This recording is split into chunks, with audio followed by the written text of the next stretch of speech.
Magandang araw mga ka-solar. So muli, nagbabalik ang inyong ka-solar, si Solarens.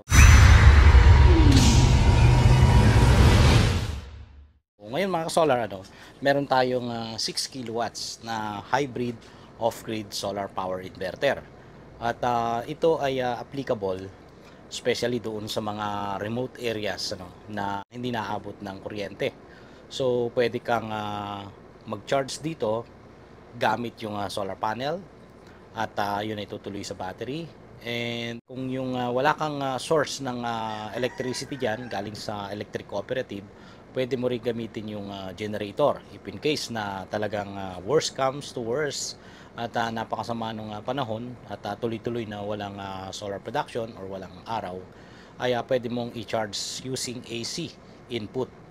At hindi lang applicable doon sa mga remote areas, pwede rin ito sa mga rural areas or urban areas na merong source ng electricity. So ipapakita ko muna sa inyo yung specs kasi mamaya ang gagawin natin dito sa inverter na ito ay i-stress test natin. Okay, so doon sa stress test, ang ibig sabihin lang yan ay kung ilan ang rating nito, yung capacity nito, kung ilan yung kaya niya na wattage na supply, ay titingnan natin kung kaya niyang lampasan. So paano natin magagawa yon? Gagawin natin yon pagka tayo ay nakapag-load or nakapag-saksak ng mga appliances or any equipment na pag inipon natin lahat yon ay lalampas doon sa rating nito.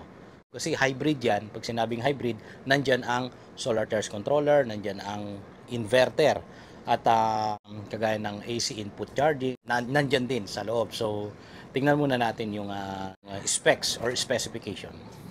Okay mga ka-solar, unang-una, ang tinitingnan natin dito ay yung rated power. Ayan, at makikita natin na 6 kilowatts ang nakalagay dyan. Okay, so ito yon, yung 6 kilowatts at yan yung sinasabing kayang paandarin ng mga appliances during continuous operation. So kung magko-continuous operation yan ay yung 6 kilowatts, yan lang ang kaya niyang ibigay. Pero kung i-stress natin mamaya ay kakailanganin natin na palampasin dyan sa 6 kilowatts na yan. At dito may nakalagay na peak power na ang ibig sabihin lang pag yung nag-i-start ang mga makina or yung mga appliances or equipment na sinusuplayan nitong inverter na ito ay mayroong allowance yan, mayroong peak power na during startup ay kayang abutin hanggang times 3, kaya naging 18 kilowatts yan. Voltage natin, ayan, 48 volts, no?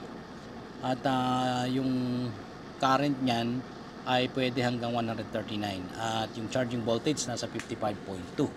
So dun sa aking naunang video ay naipakita ko na yan kung paano mag-set at yung ibang mga parameters. At yung AC input, ito yung sinasabi ko na kung mayroon kang generator, pwede kang mag-charge dito kung nasa remote area ka at wala kang supply ng electricity galing sa cooperative.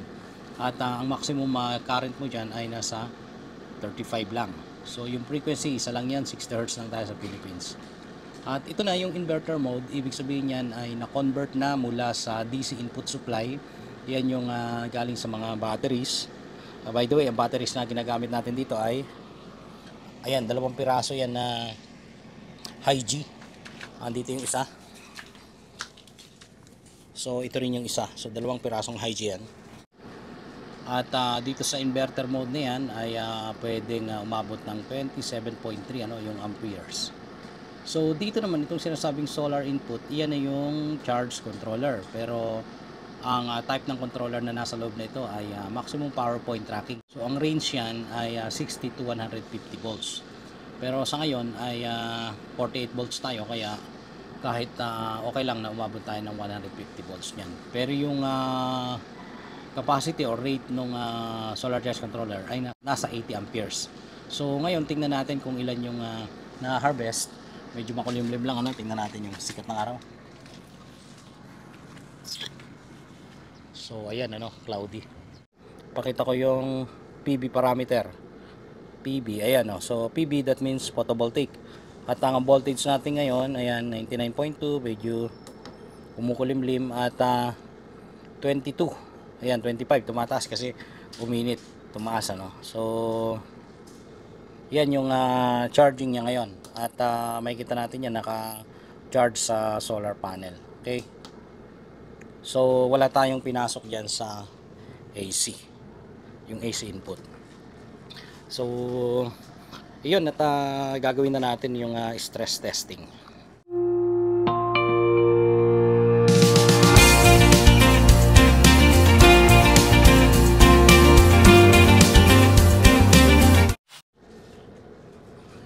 So sa ngayon mayroon ng 2.7 kilowatts akong load doon sa bahay. Dalawang air condition unit yon, at isang 1.5 na inverter type, at saka isang conventional type na 1 horsepower. At bukod doon meron pa akong water dispenser doon na kasalukuyan na ring naka-on or umaandar. At yung mga ibang ilaw at electric fan meron din. So meron na siya dito na kasama ngayon, at meron din tayong mga iba pang ilo-load dito, kagaya nito, dalawang piraso na heat gun. Ito na sa 2000 watts ang rated power, at ito ay ganun din, 2000 watts din yan. Pero mangyayari dito mga ka-solar ay gradual ang gagawin natin, ano? So kailangan nating tingnan dito kung aabot na yan sa 6 kilowatts, kung itong dalawa pa lang na ito ang ating i-add. Kung sakaling sufficient na itong dalawang ito, ay hindi na natin paandarin yung ating electric stove, kasi ito ay 1 kilowatt at saka ito ay 1 kilowatt. So ibig sabihin ay 2 kilowatts yan pag nagsabay na umandar. Okay, so ngayon watch out lang tayo dito, no? Dito natin titingnan yan. So ayan mga ka-solar, 2.69 yan sa ngayon. Yan yung load nya. At iisa-isahin natin paandarin yung heat gun. Okay, ito, tapos titingnan natin dito kung ilan yung power. Okay, so hindi natin bibiglain. Ayan, at unahin muna natin itong isang heat gun na to. Ayan, so yun, nag 3 kilowatts, nag 3.5 sa lukuyan ng umandar, no? 3.5, taas pa natin. Ayan, so titingnan lang natin mga ka-solar kung magpo-fault, magpo-fault yung inverter. Okay, so yung isang burner, ano, sunod natin. Ito, tingnan nyo lang dito kung tataas itong 4.27. Ayan, so umandar na yung isang burner, nasa 5.12 na ang kasalukuyan nating consumption. So tingnan natin, nasa 80% na, no? 80% na yung load. Okay, so next, ito naman, tingnan natin kung kaya niya paabutin ng 6 kilowatts. So 5.3 na ngayon, 5.29. tingnan natin kung lalampas. Medyo tumataas na, 5.98 na. At nakikita ko nasa 93% na yung load. So itataas ko pa ng konti. Tingnan natin. Ayun, nag-fault. So nag-fault, nag 6.89 kilowatts. At nag-fault na yung inverter. So pero tuloy-tuloy pa rin. Ayan, so mukhang malakas itong inverter na to. At ayan, tutukan natin. Ayun, nakita nyo naman, pumupula na yung fault. So ibig sabihin yan mga ka-solar ay lumampas na tayo doon sa 6 kilowatts. Ayan, at namatay na. Kung aandar pa to, kung magre-recover pa. Pero yung charge ng battery mga ka-solar nasa 53 pa rin. So mataas pa naman. Ibig sabihin mga ka-solar, hindi naman tayo binitin.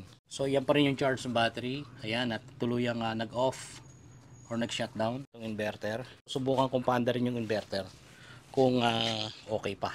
Okay, at patayin ko muna yung load side. So paandarin ko. Mukhang ayun, so nabuhay uli. Nabuhay uli, 6.8. So mukhang maganda, mukhang kayang-kaya. At nakita nyo naman kanina, mataas na mataas. Ayun. Ayun mga ka-solar, no? Tuloy-tuloy na nung reopen natin, restart yung inverter. Okay pa rin. Meron siyang overload protection. So gumana yung overload protection kahit nagsabay-sabay at tingin ko ay malakas din. Maganda rin ang One Solar. So yun mga ka-solar, akala ko masisira ito. Malakas din pala. 6 kilowatts toroidal na pure sine wave, umabot ng 6.8 kilowatts ang pinakamataas na continuous load, no?